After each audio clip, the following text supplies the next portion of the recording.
All right, we're going to get started here in 1 minute. Just waiting for the lights. That was the cue. All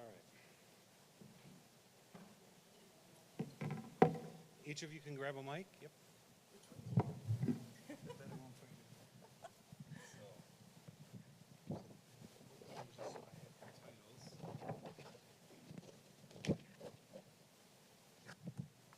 Thank you. Thank you for joining us, and I apologize for starting a few minutes late, but overall we've been on schedule, so that's a positive.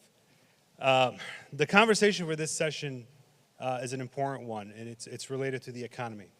In fact, the title, Unique Economics, Challenges and Opportunities in a New Economy, relates a lot to what we see going on currently as a result of the COVID pandemic, a lot of new economic challenges that the country's facing, not just Arab Americans, but the country in general. It's a new reality out there when it comes to the economy. I think that this morning I heard the inflation is rising so fast that wages are it's basically a wage cut for a majority of Americans. So it's definitely, a time in this country where the economy matters, where what's going on with the economy, what's going on with business is important for Arab Americans, particularly given the entrepreneurial background we have, given the way that we support each other, business to business, peer-to-peer transactions that we'll hear about. And this also ties into one of ADC's larger initiatives, that's the Minority Business Designation Initiative, which is a decade-long initiative to get Arab American business owners designated as a disadvantaged minority. And basically what that would do is open us up to additional funding opportunities, additional grant opportunities, and contract opportunities with the federal government, with local and state governments. This is something that it's not an easy task. It's something we have undertaken. We are committed to making it happen, and we'll continue to work to make it happen. And we often hear, well, why? Why do we need this? Arab Americans are successful, but the question is, why not? Are we as successful as we need to be? Sure, you have a great and thriving business in your local community, but why isn't it great and thriving nationally? Sure, you have contracts locally, but why don't you have more, general, larger contracts with the state? And the question, the answer to that question always comes back to our business owners face discrimination. We are at a disadvantage, and I think our research is going to show that. Throughout the year, we'll be traveling to well over 50 cities, doing the first of its kind in-depth questionnaire and survey with Arab business owners. And we had a chance to be in New York in May, which Naji can talk about, and we are working, closely with Rita, which she will talk about. But Naji is with YAMA, the Yemeni American Merchants Association. They've been a strong partner, have done amazing work over the past few years out in the New York area, which he'll touch on. And Rita is a close friend, but her title, I'm with, we can say North Carolina State University as a researcher, but Yes. also working on census issues and Arab American community. Yeah, and Rita's served as a great ally and resource for this project and census-related projects. So I just want to have, a general conversation. I wonder, well, what's research and data and census have to do with business and the economy? But it's got a lot to do with it. And I'll start off by giving you an anecdote where, take COVID funding, for example. If Arab Americans were not counted, because we're not counted, our communities missed out on a lot of funding when it comes to COVID. So we know the importance of census, we know the importance of being counted, but that importance also does bleed over and touch upon business and business opportunities, especially now with the hardships we're facing. So I do want to start with our good friend Naji to give a little bit about, talk about his work at YAMA, why, an initiative like the Minority Business is important, but also touch on the reality some of these business owners are facing now with what's happening with this economy. How are they thriving through it, and what are they, doing to push themselves and their family through? So thank you. Thank you, Abed. Thank you, ADC, a great partner for my community, for YAMA, for years. I'm a businessman. I own several businesses in the Bronx, New York. Just like most Arab Americans, just sitting inside one of my business, minding my own business. Until in 2017, Yemen was one of the 6 countries banned. And my community was presented to the world as this demonized. And I was presented to my customers, to the rest of the world, as a person who needs to be kept away. And then at that point, I felt an obligation to show up, to tell the world who we are. And 4 days after the travel ban was announced, the Yemeni American community got together, me and my friend Dr. Dabil Muntasser, and many other leaders in our community, organized a strike that ended up that was topped with a protest. It's called the Bodega Strike. And we told New York, we told the world, we told everybody that, listen, no, we are not those people that executive order was trying to paint us. We are workers, we are taxpayers, we are business owners. And just to show you the size of my community, and I'm talking here from a Yemeni American perspective, a community that's been probably a little bit behind when it comes to activism in the larger Arab American story. There's approximately 7,000 Yemeni American stores in the city of New York, and around 25 to 30,000 nationwide. And before we showed up, no one used to know that. They just come and take their coffee. They probably know where the coffee traveled. They probably could trace it to Brazil, to whatever, but they don't know about me. And I think tying it all together, I think we as immigrants and Arab Americans, I think there's two sides of the story. Yes, they need to know, and they know about us, but we also have to show up. And I think we have not been showing up. I'm one of 4 days after the travel ban, we showed up, and since then, many opportunities from my community has opened up. The organization that I'm the vice president of, and I also helped co-found, which is YAMA, Yemeni American Merchant Association, created soon after that, and led the Yemeni American activism against the travel ban. We did protests, we did lawsuits, we did many things. And one of the issues we worked with the ADC is the diversity program, which affects our business today. 3,500, approximately 3,500 Yemenis, they won miracles through the diversity program. They won miracles. It's very, millions apply for that program, and only 50,000 people win. And they were refused because they were Arab, because they were Muslims, because they were Yemenis. And what happened if they're right here? They will help us solve the labor issue that we have in our community, which we will talk about later. So in short, in getting all this together, we need to show up. My community was neglected, was dormant for so many years. No one used to us.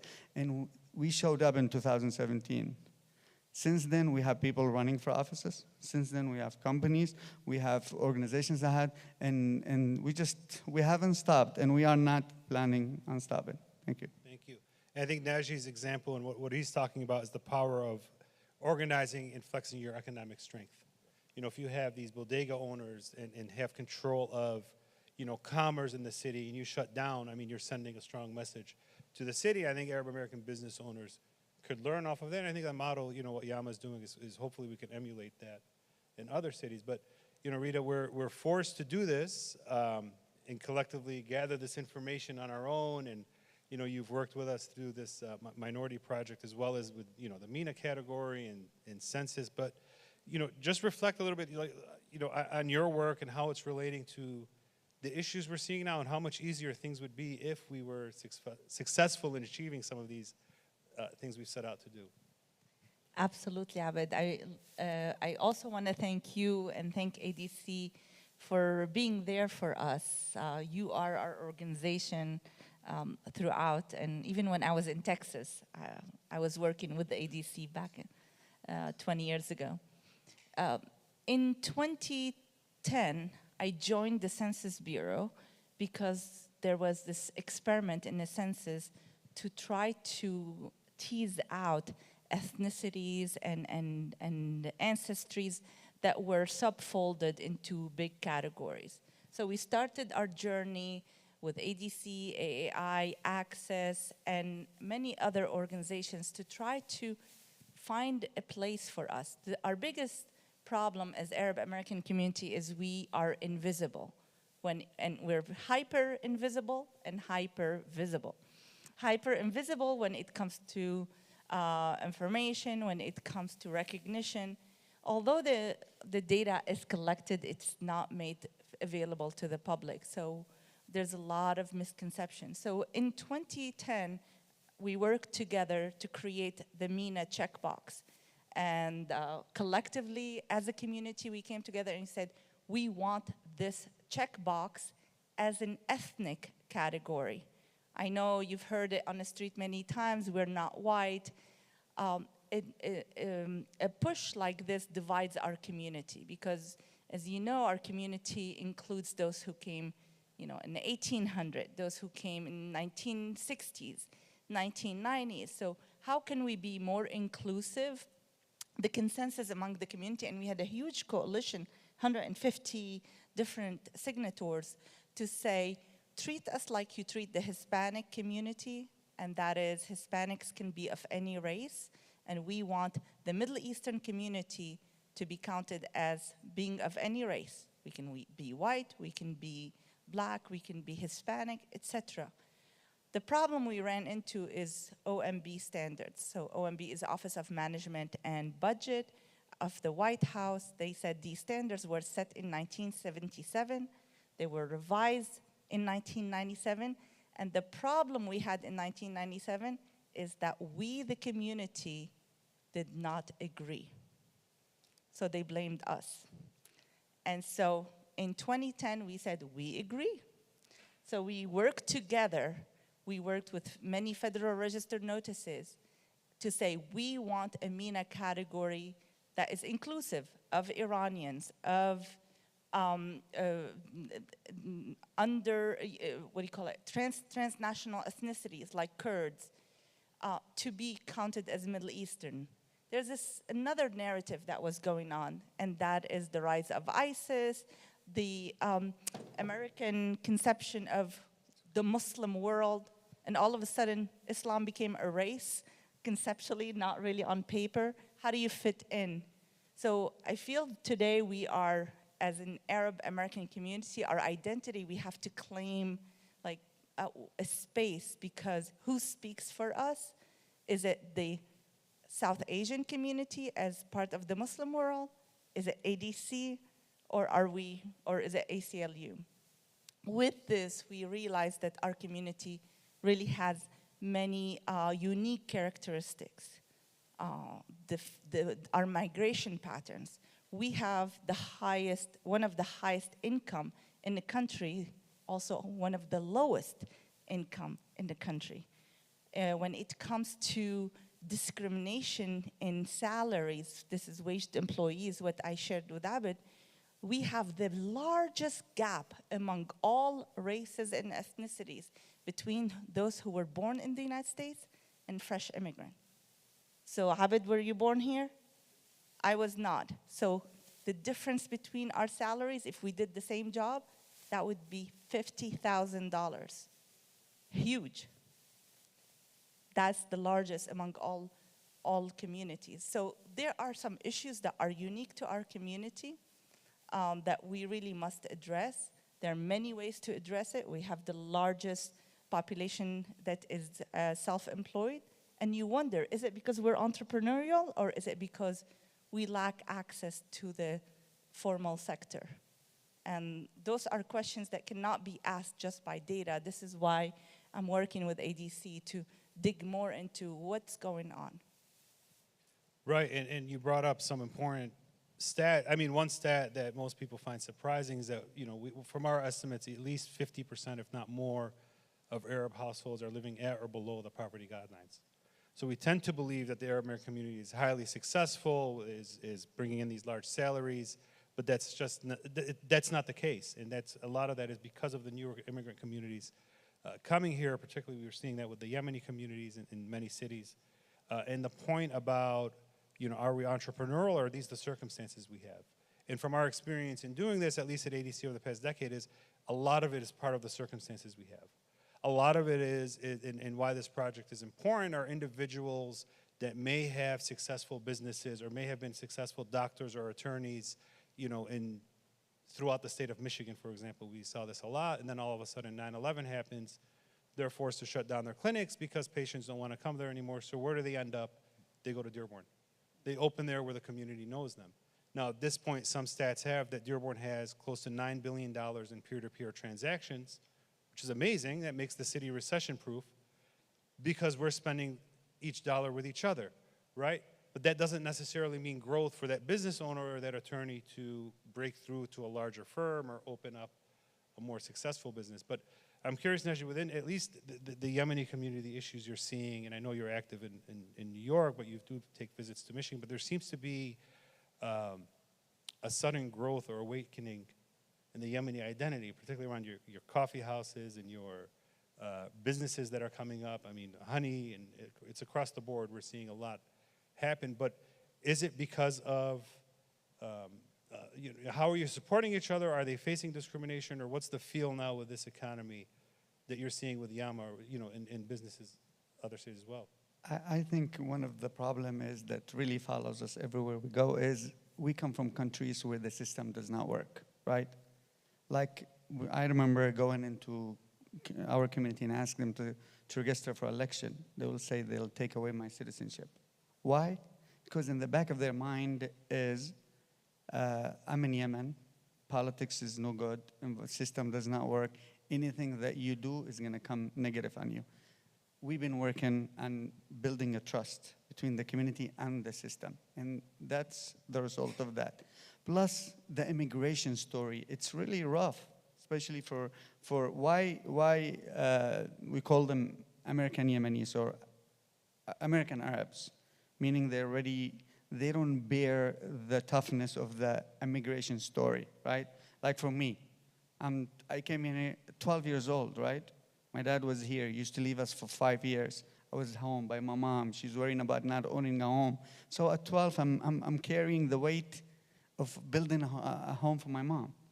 That really follows you through as you go in life, and it really makes you. So we had, and we still probably do, have a confidence issue. Why we have a lot of good. We bring a lot to the table. People ask us, how come this community, the Yemeni American in New York, for example, they open so much stores? We didn't see them ask for capitals. They're relatively new, few decades. How can they spread so long? Because we adapt. Arab Americans adapt very well. We are likable. We know how to deal with people. Some other communities, you don't know their name, spending years with them. While with us, I know the Yemeni American community. Within 3-4 years, the whole neighborhoods know them. We also, at least in the early stages, we stand with each other. You rarely find a store or a bodega or a business that's Yemeni American that's owned by one person. Usually our in-laws, usually our friends, they get together, they start. And one only could imagine, what if the system provides us that capital?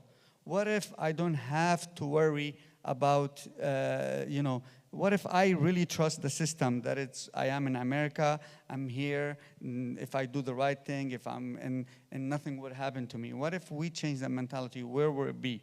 I believe we'll be a lot further than where we are, and that's exactly what's been happening.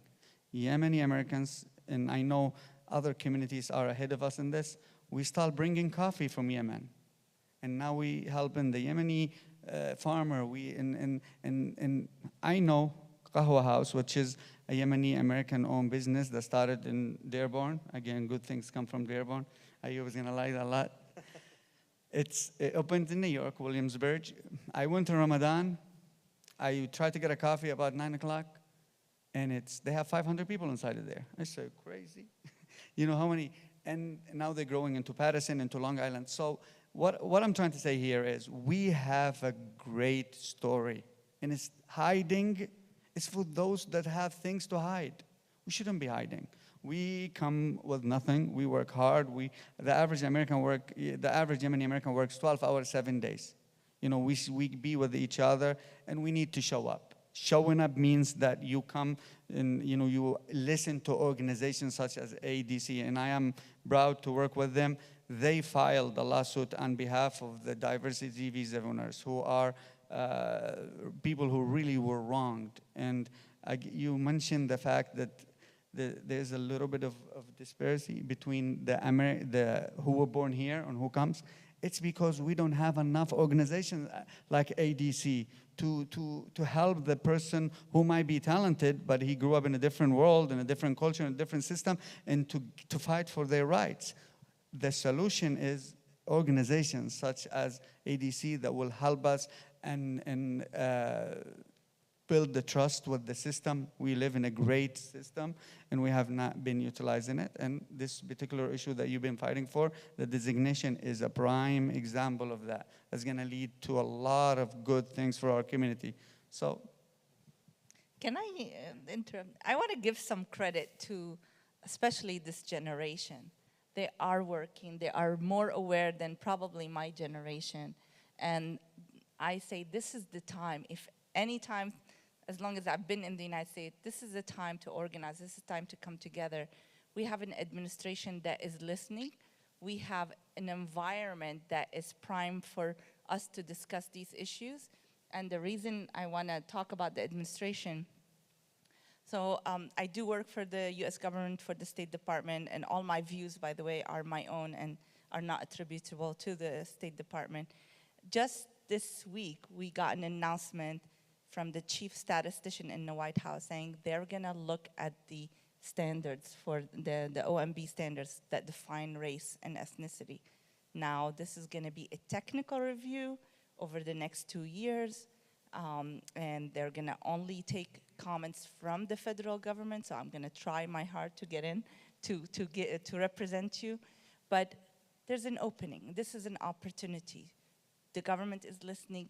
We have a worthy cause. We have the youth who are really leading, I think, especially, not just George Floyd, but since the Arab Spring, our youth are taking the lead here. And I've seen this all throughout our community. So I want to give us some credit, if you don't mind. And I think I'm very hopeful that the tide will turn positive for us. I don't know, what do you think? I agree. Look, the youth is taking a significant role, but it's also the youth that's facing an economy we haven't had before. And I think, the job market is not what it was, particularly, after COVID, and the opportunities are not what they were. And plus, with the gig economy, and now a lot of the youth could, take 2 or 3 jobs at once rather than commit to something, full time. And that will ultimately lead to is entrepreneurship. Because if you're involved in 2 or 3 jobs, ultimately, and you're having a good income, you're going to want to work for yourself. But I think that's why collecting this data, putting this data together for this future generation to have the opportunities they may find the next Uber or the next company, 10, 15 years from now, to have them land some of these contracts. And I think what you mentioned, the access to capital, is very important. I don't know, sorry, the light is so bright, but I'm looking for Chris. I don't know if Chris Habibi is in. There he is. So Chris is our legislative and policy coordinator. He's also taking the lead in putting a lot of the work for the MBDA together. And through our work and conversations over the past year, he'll tell you, the access to capital issue is big. He was just out in New York with Naji and had some good conversations with some business owners, and we'll be sending him hopefully close to 50 cities over the next, hopefully, year. So that's a lot of traveling across 20 states for Chris. But the access to capital is very important. We see that we noticed this after 9/11, where a lot of Arab business owners, or Arabs in general, were not getting loans or were getting higher interest rates. Look, this is not a new thing. This is what kept many black business owners down and many in the black community down in the 50s and 60s. They were not getting the same access to capital as white business owners. And your interest rates and what you were getting depended a lot on the zip code you were in and what part of town were you were in. So it's something that we could see used against our community, but in a much more discreet way, in a way we won't know. And Naji touched on that with the Yemeni business owners not knowing or not trusting the system. I think that's what we're trying to root out. This is one of the things we're trying to root out. And also on the minority business, do keep in mind we are pushing for federal changes, but we're also looking at state and local level changes. If you're, for example, the city of Dearborn or the city of New York, they can adapt their own rules. So all of a sudden, your business can receive, grants or contract opportunities from these specific cities. There's also a state level review where the state of New York, the state of Virginia can, adapt rules which recognize us as disadvantaged minority for these types of business. So it's a slow and steady progress. We are seeing some, movement on that, and hopefully we could make that happen because the administration is receptive on at least listening to us. But, for either one of you, I mean, touching on like the economic challenges, I mean, could that, what we're facing now and the elections coming up and these economic challenges and these, gas prices, the prices of goods, what impact is that going to have on, whether it be business owners or whether it be, are people even going to care about, OMB? I mean, how fast could we get something done while this administration is still there? I mean, this economic stuff is going to, come November, we may see the brunt of it. Well, with executive orders, those are dangerous because they're valid for 4 years. Every conversation we're having, we're also looking at November. You're very right. The election in November. What will that do to Congress, Senate, and House? And what will that change in outcomes for us? In terms of distribution of assistance to Americans of different ethnic background, that's something that's now on the table at many discussions. So I don't have an answer. I don't have prediction. I have to say I have been wrong so many times in saying, oh, no, it's not going to happen. This is all to say that there's never a better time than now to up our activism, work together, and really have a clear message on what we want. And not really go in front of decision makers divided, but really organize ourselves. In 2012, when we were pushing for the MENA checkbox, we were one coalition. Today, we don't have this coalition, and I worry about that. And I worry about the federal government coming back and saying, you guys can't agree. We do have the issue of what we call an inverted, like a U shape when it comes to our income. High, the Lebanese American 5th generation, they're going to have much higher income than Somalis, Sudanese, Yemenis, Iraqis. Iraqis have the highest percentage of people with disability in this country. How is that being, taken into consideration when giving contracts or taking things, giving them special opportunities? All of these things are not being aired out because we're still invisible. We fold under, the white category. I believe, Abed, the burden is on our community to prove that we have been wronged and discriminated against. That's really hard to prove. It's such a big burden. So between now and November, get as much in as you can. That's my only advice. I don't know. Yeah, working together. That's something that you say, right? And diversity could be a good thing, and it is a good thing, but it also presents its own challenges. We noticed the way you speak to a Yemeni community is very different than the way you speak to an Iraqi community, to a Sudani community. Each community has its own unique language. And if we don't coordinate the efforts, it's just going to be, it won't be big enough to bring the change.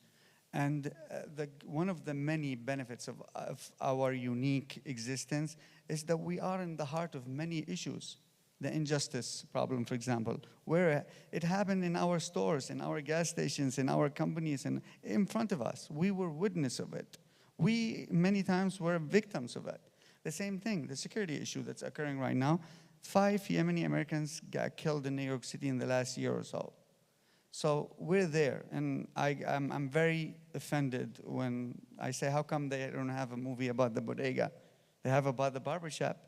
It's the center of the community.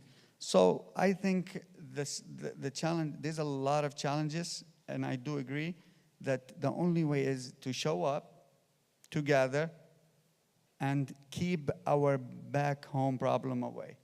Probably the number one issue that divide my community, the Yemeni American community. We are all together against the travel ban. The moment we talk about Yemen, we just 100 fraction. The same thing with us here. I think we gotta understand that we are in America and our interests are aligned, and having back home problem, we ran away from back home, so why should we bring problems? So working together, support organizations, and this is something that I know is lacking. We have an issue with it in Yama. Being that we are from that side of the world, we don't believe in institutions. We don't support institutions. We just don't. We think it doesn't work. And you cannot do things on your individual level in America. If you're gonna need to register thousands of people, you're gonna need organizations to lead that. If you're gonna need someone to fight for you in court, in which we already have many cases, I know the passport issue, remember? A court decision. Court decision gave, remember the brother that you worked with? He got his paperwork. How he did it? Through an organization. No, so working together, understand the differences, embracing them, we're building a real coalition. And I think even by then, whether it's this administration or any administration, if you exist and you are organized and you know the system and you speak to the system and you utilize all the benefit of it, you will be heard. I think if there's questions, I don't know, Chris, if you have the extra mic, but if there's questions, please feel free to raise your hand and ask them. But I would like to hear from some of the younger audience members as well, you know, pertaining to this economy, their views, perspectives on a lot of this. Because like right now, I think, you know, we're in a privileged position to be able to talk, you know, with full-time salaries and benefits later in your career. For a lot of the folks just starting off, we are aware it's a completely different reality out there. So we would like to hear from you if you're willing to ask a question or two. But I think in the corner, yes. Yeah, I don't know if I can count as the younger generation. But Siham Rashid from the Jerusalem Fund. First of all, thank you, Naji, and thank you, Rita, for this very important information. I wanted to ask Rita, what were the main issues that, that members of the coalitions faced? I mean, what were the main issues that kind of divided the coalition? And this is for the MENA checkbox. And then, since this will be under review now for the next coming 2 years, or technical review, how can we learn from the experience that happened previously to prepare for forthcoming actions after the technical review? Thank you very much. Absolutely. I think the one challenge is, it was an innocent challenge. I am one of the people who say, I'm not white. Well, what does it mean that I'm not white? That means I don't see myself in the current categories, and I want a MENA checkbox. This doesn't mean necessarily that I conform with these checkboxes, or I prefer one box over the other. So the challenge that we faced, why we didn't succeed in getting a MENA checkbox, is that the decision makers saw us not agreeing whether we are a race or an ethnicity. Race, that means we're not white. But is it really everybody who feels that way? You want to be pulled out of the white category? Let's think about, you know, some of the very successful Arab Americans. Or are we saying we want an ethnicity like the Hispanics, as I said, where a Middle Easterner or an Arab can be of any race? So keep us in the white category or not, but give us this additional status of Middle Easterners. This is the main ask that we had. However, what the Census Bureau, OMB, heard is the community is divided. We cannot decide if we want to be a race, a separate race, or a separate ethnicity. That was in the two-question format, where you see on the questionnaire Are you of Hispanic origin, yes or no? What's your race? 1, 2, 3, 4, well, not 1, 2, 3, 4. White, black, Asian, etc. So in the 2-question format, where do you put Middle Easterners? They wanted to put us under race, and many people were not okay with that. We wanted to go under Hispanic origin or what's your ethnic origin, and that was not possible. So the proposal, if passed for 2030, hold your breath, is to have one condensed combined question. It will say, what's your origin? And in that case, we don't ask, is it a race or an ethnicity? And it will be white, black, Hispanic, Middle Eastern, North African, Asian, etc. What I'm proposing today and advising all the activists is don't go there with that question of race or ethnicity. Say the jury's still out. Let's not go there. Let's not define it. But let's have a reporting category. If you have another question. Also, I want to touch on something, just so there's no confusion, right? So what Rita's talking about is the MENA category, which is through census. And that tabulates how many of us are here, gets the information collected, and we get it every 10 years. The project, you know, the Minority Business Project is a little different. That's run through the Minority Business Development Association under the Department of Commerce. So you got the Department of Commerce, and then underneath it you got MBDA, you got Census, and you got the SBA, the Small Business Administration. Each one of these administrations has its own rules, regulations, and different operations and roles and purposes, right? So the MBDA, they have a regulation on who can benefit from their services. The Minority Business Development Association, these are the minority groups that can benefit from the services. Right now, currently as it stands, Arab Americans are not under that, we don't fall in that category. So they have a process where we can petition. The petition has to show, 1, your business owners are suffering losses, 2, your business owners are facing discrimination, and then 3, the losses is caused by the discrimination. We've shown 1, we've shown 2, but we've been unable to show directly that the losses are caused by the discrimination. And why we've been unable to show that is because we don't have a data collection mechanism such as census for us to collect this information. So what we're working on, and Chris is leading, if you go to adcri.org, there's on the homepage a survey. We're going around and we're trying to collect about 1,000 responses from business owners. That's going to give us 1,000 data points for us to use to put together a more comprehensive legal brief, which we're going to resubmit to Minority Business. Now, we've been in touch with their general counsel and a number of other folks within Commerce and with other agencies, tied into this, and we're confident we can get it if we collect the data and information. So again, it's on adcri.org. If you are a business owner, look at that, fill out the information. It's about, how many questions is it, Chris? Like 30? Or did we cut it down? We cut it down. We're working on making sure that it's as short as possible, but also getting what we need so that we don't have to keep asking people for information. And the request we're making is Arab American. It's Arab specific. It's not for MENA or others, but it is Arab specific because that's just the way their regulations are set up. Just to clear that little, they are 2 issues, but yeah, just. And I don't know that one is more important than the other, or one will get there before the other. We have to work on all fronts, and that's why we're working together, because we don't know what's gonna, catch. We don't know. Look, but they're going to be directly related, because if the census one comes along, now we have our data. We have our information. If the minority business one comes along, we can go back to the Department of Commerce and say, hey, how is one agency within your department counting Arabs, but another agency is not? I mean, isn't this kind of hypocritical where your agencies can't even speak to each other? So the idea is to kind of put pressure on them through these, picking these off one by one wherever we can. Yes, hi. Samira Hussein. I live in Montgomery County, Maryland. I don't have a question, but I have an experience to share with you. I have 4 children. In the early 90s, my first one, he did the test for the gifted and talented. At that time, that's what it's called. And he got refused.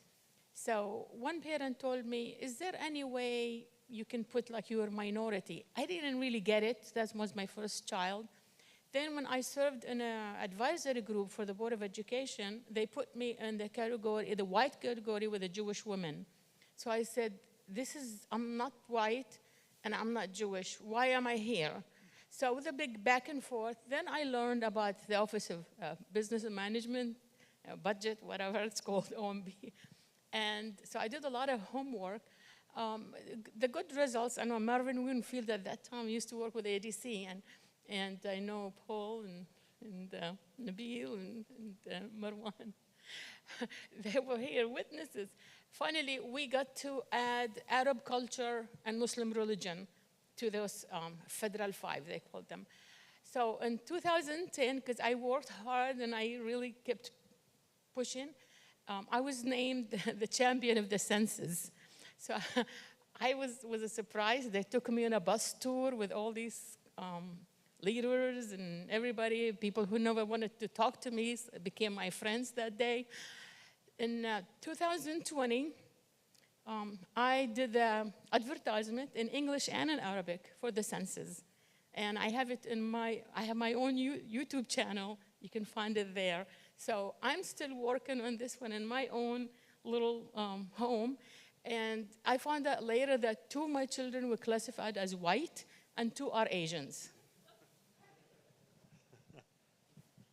Thank you. Samira has been doing great work. And look, the state of Maryland has also been very supportive on this issue, going back to the O'Malley administration, where he commissioned a disparity study to look at how Arabs are treated and our access to capital and so forth. And there was an effort in the state to get minority designation for Arab Americans. That was under O'Malley, and then Larry Hogan happened, and that stopped. So you're right. I mean, it just depends on who's winning office, how these do continue. But I'll give one other example on how this issue came about. It was about 2009 or 10. We had we were talking to somebody at the office he owned the security company that secured the bridges in New York. The bottom of the bridges. It was a multi-million-dollar company, and on 9/11 wasn't allowed onto his own job sites because of profiling and discrimination. And they weren't allowing him, the owner of the company, at a time where the city was just attacked, to get down there and make sure they're secured and there's no attacks on the bridges. And about 3 weeks later, he lost those city contracts. He tried suing on grounds of discrimination. It didn't work. Lost the contracts, but we've been working with him and others to prevent things like that from happening. That's why it's important to ensure we have these categories, we have these protections, we have these opportunities for our business owners. And I can tell you, as it is right now, there's no way, no chance, and I hate saying this, there's no chance that if a Yemeni immigrant finds a security company and puts in a bid with the city of New York to protect the bridges, he's gonna get that contract. It's not gonna happen. That's what we're looking to prevent, and that's what we're looking to stop, to give these opportunities for these business owners, for these corporations to grow and expand beyond where they just are at right now. There's a question.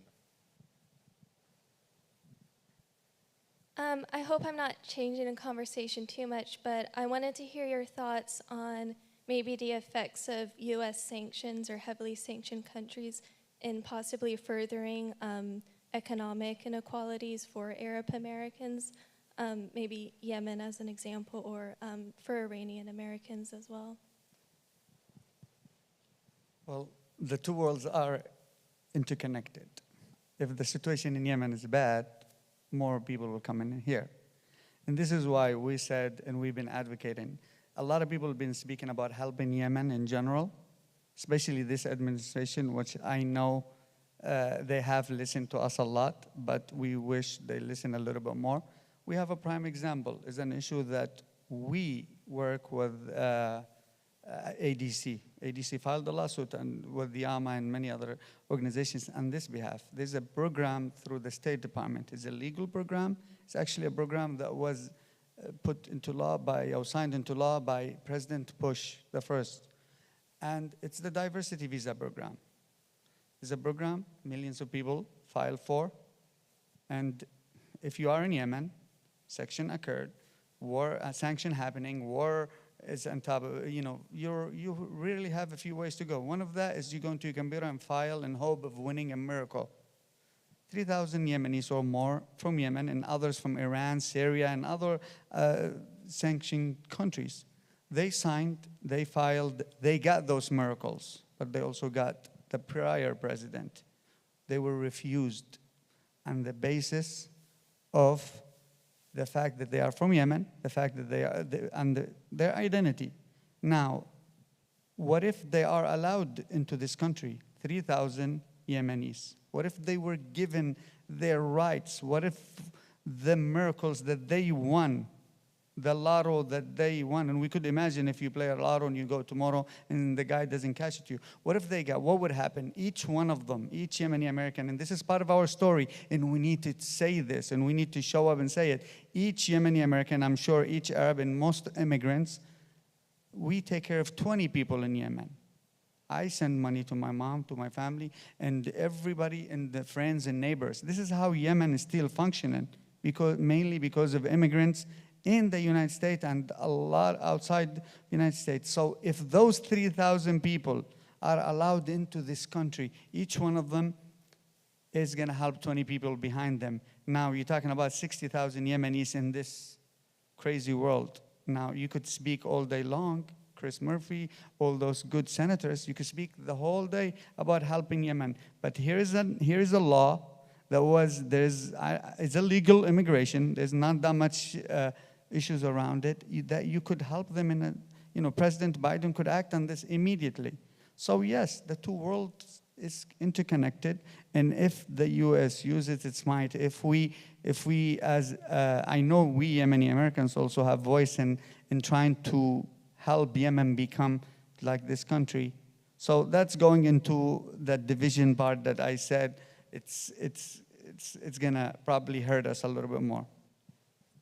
Look, and the question was around sanctions, and so I mean, look, sanctions and oftentimes a lot of American policy does adversely impact our economy here, in one way or another.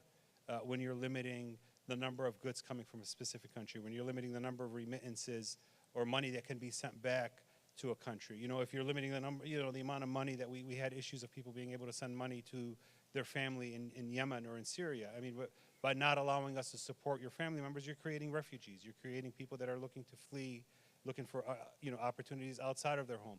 So it's a domino effect. In the way our economy is so global now, there's no way around it.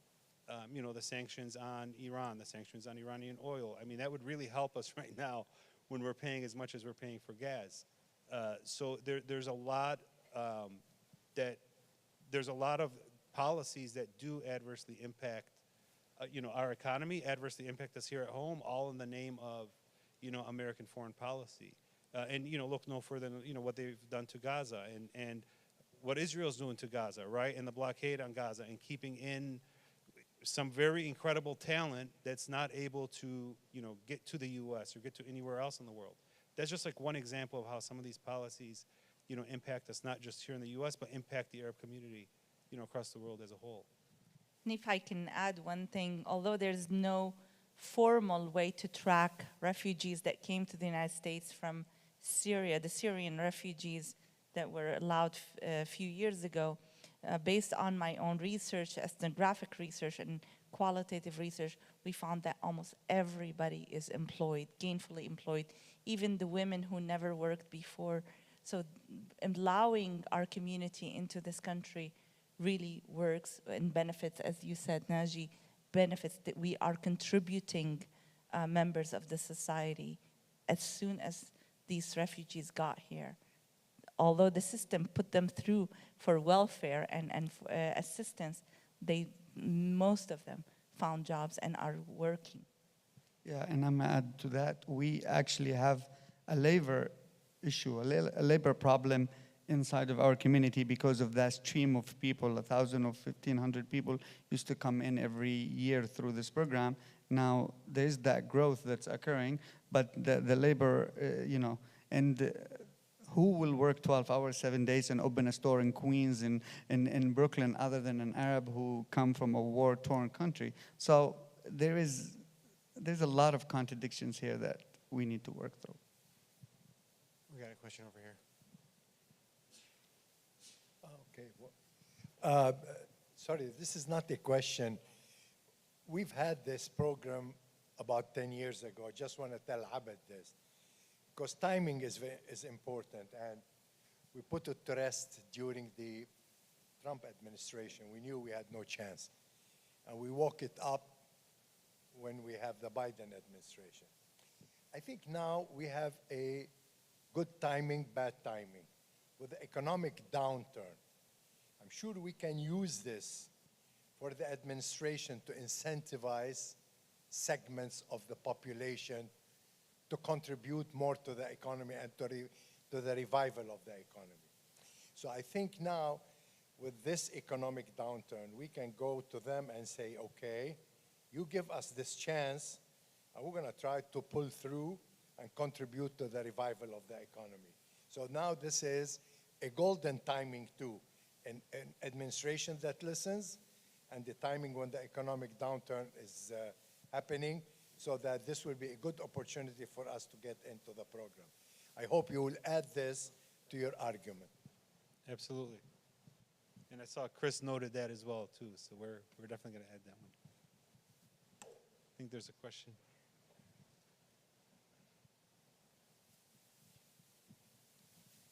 هاي السلام عليكم شفيقة القماعي من اليمن برضه American Yemenis. As you said, Zaid, and this is to all of you, or to all of us, as the world is connected now, we come from all different countries to this country here, and we are Americans, and our children Americans and their own children. But the problems are doing in our countries and force us to immigrate to all other countries and to the U.S. also.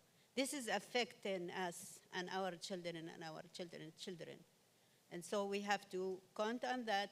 And also what is happening to us, we are thinking about our people back home. So most of us have people back home very attached to us, and our problems here is interconnected to there, and this affect America also. The weapon that is going to the Middle East and the Arab world, fighting other, the population of, for example, Yemen. They were fighting democracy in Yemen, actually. We get the, it's... The Yemeni people. No, I understand the, the comment, but we are running up, sorry, on a little bit of time, but if there's a question to it, please, let's get to it. But this is the reality, actually. Yeah. This is the real thing. The weapon was sold to Saudi Arabia, was fighting the Yemeni people to change their democracy and to change. Right. Right now, here's what we have. We have They were paid for the Houthi to. We have take over the a government. situation right now in the U.S. where we have an economic crisis, right? And if our communities here are weak and our communities can't eat and our youth can't find jobs, then I don't care if there are no sanctions and you can send that money directly to Yemen or Syria, wherever, you're not going to be able to send anything. For as long as gas keeps going up, inflation keeps going up, and our youth are in a position where they can't find jobs or the jobs they're being offered are severely underpaid, doesn't matter. We're not going to be able to help what's going on back home. So I think, the focus of what we're trying to do is strengthen ourselves here. Like Najee said, strengthen ourselves here, build our businesses here, build our economic strength and power here, and this will at least give us leverage and a stronghold to impact change back home.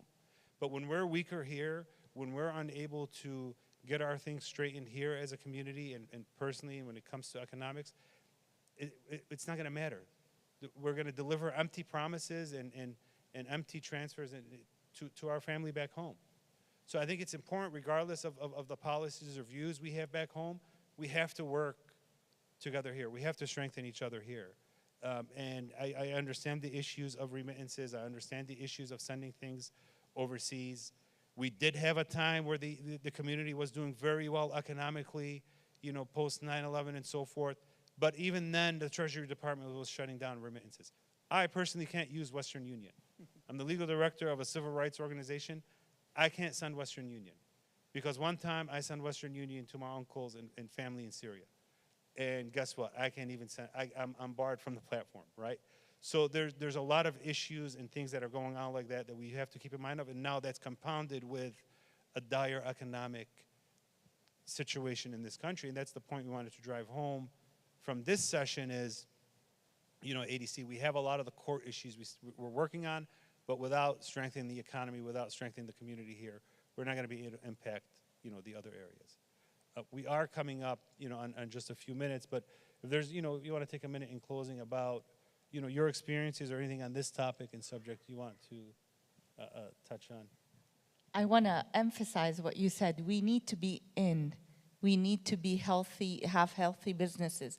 We need to get leadership position in our governments, in our businesses, in where we work, in order to influence decision making. And we need to act now, and we need to work together. Thank you. Yeah, I totally agree with both of you guys, and I think it starts with us organizing ourselves.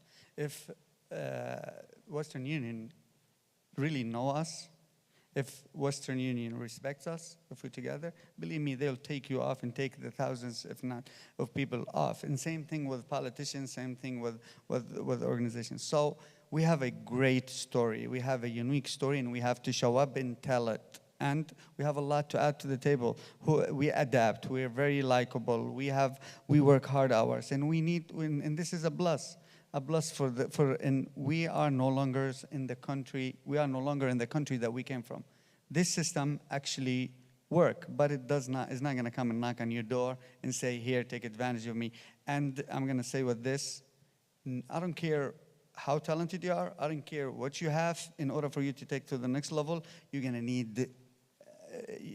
You're gonna need help from the system. You're gonna need doors to be open for you. And if you have an issue, you're gonna need organizations and institutions to be there for you. We organize together, we speak, we collect, and then we just go forward. And I think everything we want is just a matter of time. Look, Western Union could learn about our community, or we could hope that somebody from our community creates a competitor to Western Union given the resources they have. And that's the objective that we want. Believe it or not, that's actually happening. There's a new company forming from your hometown of Dearborn. So, yeah, I'm aware of it. That's why I got to give them Or take over Western Union. Or take over Western Union. But this is the thinking we need to have, that, yeah, it would be great if Western Union lets us in, but you know it would be even better, an Arab-owned, developed platform that allows us to send our money back overseas and puts it back into the community. This is what the MBDA project is hoping and aiming to do, and this is what the next generation of entrepreneurship in this country from our community should look like. I love the bodegas. I think they're great. I mean, I'll always be there, but I would love to see a franchise of them or a chain of them and take those things to the next level, and that's the direction we have. And we always say this, they're the starting point. Yes. And we're not gonna, you know, our dreams should not be confined within the couple walls. So, you know, on that note, we're finishing about 10 seconds early, which has never happened, but thank you, Rita. Thank you, Naji. We appreciate it, and we'll continue this conversation. Thank you. Thank you. Thank you. Thank you, Abed.